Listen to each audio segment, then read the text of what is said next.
I'm in Bangkok, Thailand. My name is Sam. I'm currently inside of the Grand Palace, and in this video I'm going to show you why the Grand Palace is one of the best places to visit in Thailand. Southeast Asia as a region is one of the most exciting places on the planet to travel to right now, and I say that having been to a lot of places. You've got Vietnam, Cambodia, Laos, Indonesia, all incredible places, but Thailand, and specifically Bangkok, sits at this interesting crossroads where you can get everything at once. Amazing food, incredible infrastructure, and a wild mix of ancient and ultra-modern where you can have rooftop cocktails overlooking the skyline, and then 5 minutes away there's a 200-year-old temple where monks are chanting at dawn. That contrast, that's Bangkok. Some people come here for the food, the weather, the nightlife, the beaches, but if there's one single thing that you need to come here and explore, it's the history.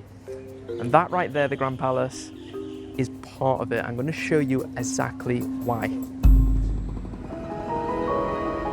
Now, the Grand Palace is one of those places where the reputation is actually underselling it, and that's rare. That is honestly rare. This isn't just a pretty building, this is the living, beating heart of Thai history and culture all in one place. The Thai royal family still uses parts of the complex for official ceremonies, and the most sacred Buddhist relic in the entire country is housed right here. Kings were crowned here, state funerals happen here. This isn't a museum, it's still active. It was built in 1782 by King Rama I, the foundation king of the current Shakri dynasty. And to put that in perspective, 1782 is the same year George Washington was being urged to make himself King of America and politely declined. And over here, on the other side of the planet, King Rama I is founding a new capital city. He literally moved the capital from one side of the river to the other and built this. 218,000 square meters of palace complex from scratch, and it's been added to, renovated and expanded by every king since. So what you're actually looking at when you walk around in there is almost 250 years of Thai royal history layered on top of itself. Okay, the practical bit. How do you get here, and how do you not get ripped off along the way? Option 1, Grab, and that is the Southeast Asian equivalent of Uber. It works great in Bangkok. You can open the app, punch in the Grand Palace, and you get a fixed price before you even get in the car. No haggling, no funny business. And depending on where you're staying, you're looking at somewhere between 80 to 200 baht to get to the Grand Palace. And option 2, the Chao Phraya Express boat. And this is the one I'd actually recommend if you've got a bit more time and you want the experience to start even before you arrive. You hop on at Satorn Pier, which is Central Pier, right next to BTS Safan Taksin. The boat costs anywhere between 15 to 40 baht, depending on which line you get. And you're on the river watching Bangkok slide past you. It's a proper intro into the city. I'm putting this one in the video because honestly, it catches a lot of people out. There'll be people outside the Grand Palace around here, and they'll tell you that the palace is closed today, there's a ceremony, or there's cleaning going on, and just know that is 100% a lie, and don't fall for it. The Grand Palace is open every day from 8:30 AM to 4:30 PM, with tickets being sold between 8:30 to 3:30. If anyone tells you otherwise, they are about to take you somewhere you don't want to go, so just walk to the gate and check for yourself. So tickets here you can get right behind me, which cost 500 baht per person to get in, which works out as around $15 or £11 to get inside the Grand Palace. Alright, so this is what the ticket looks like, and is 500 baht expensive? Well, by Bangkok standards, yes, but by global attraction standards, what you're about to walk into is honestly one of the better value tickets you'll buy. Let's have a look inside then.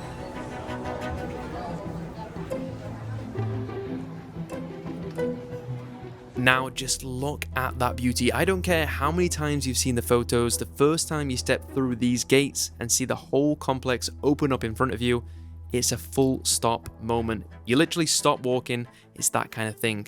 The colors are rich, the gold is the obvious one, it's absolutely everywhere, the spires, the detailing on the buildings, but it's also the deep orange, the blood red, and the green of the roof tiles. This place is huge, roughly the size of 30 football pitches. You kind of have to just walk around to understand it. And it is busy, by the way, I won't lie to you, on a normal day, you're here with thousands of other people here at any time. Okay, first stop and the most important stop on the whole site. This is called Wat Praker, which is called the Temple of the Emerald Buddha. Now, you're not allowed to take photos or pictures inside of this one, but the murals on this reads almost like a graphic novel, just on a very grand scale. They were originally painted in the late 1700s and have been restored multiple times since. You can sometimes spot where the older, more faded sections meet the brighter restored ones if you look carefully. Now, guarding the entrances to each of the inner compounds are these guys right behind me. These are called the Yaksha, and these are basically giant demon warrior statues. Each one about 5 meters tall, covered head to toe in colored mosaics, and they also make excellent photos. Right, so past the temple complex and into the palace compound itself, this is where things get really interesting. It's a whole collection of throne halls and royal residences built across different reigns, and each king basically left their own fingerprint on the palace. Now, these are some of the most beautiful pieces of architecture in the country. We're not just talking the buildings, we're talking the small details, the greenery, and this is what makes the Grand Palace such an iconic landmark in this country.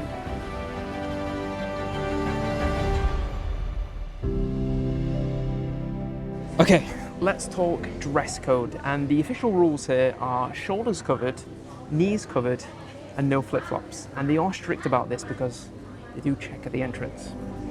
If you show up in shorts and a vest, they'll hand you a wrap at the gate, but here's my honest advice, just dress for it. Not just because they'll turn you away, but because you'll be more comfortable. It can get hot, like really hot, especially around midday. Bring a bottle of water, there are water stations inside where you can fill up, and there are a few drink stalls, but they're limited and pricier than outside. You can also hire a proper guide at the entrance for around 200 baht, and honestly, if you're into history and context is your thing, it could be worth it. The signage inside the compound is decent but patchy, but the audio guide fills in a lot of those gaps. Should you visit the Grand Palace? Absolutely yes. You shouldn't skip this one. And if you're planning your trip to Thailand very soon, you can click this video right here for a first-timer's guide to Thailand. Or if you want to know where to go, I made a 3-day Bangkok itinerary, which you can click on right here. Make sure you hit the subscribe button and comment down below, where should I go to next? Right, I'm off to find some mango sticky rice in a place with very good air conditioning. I'll see you in the next one.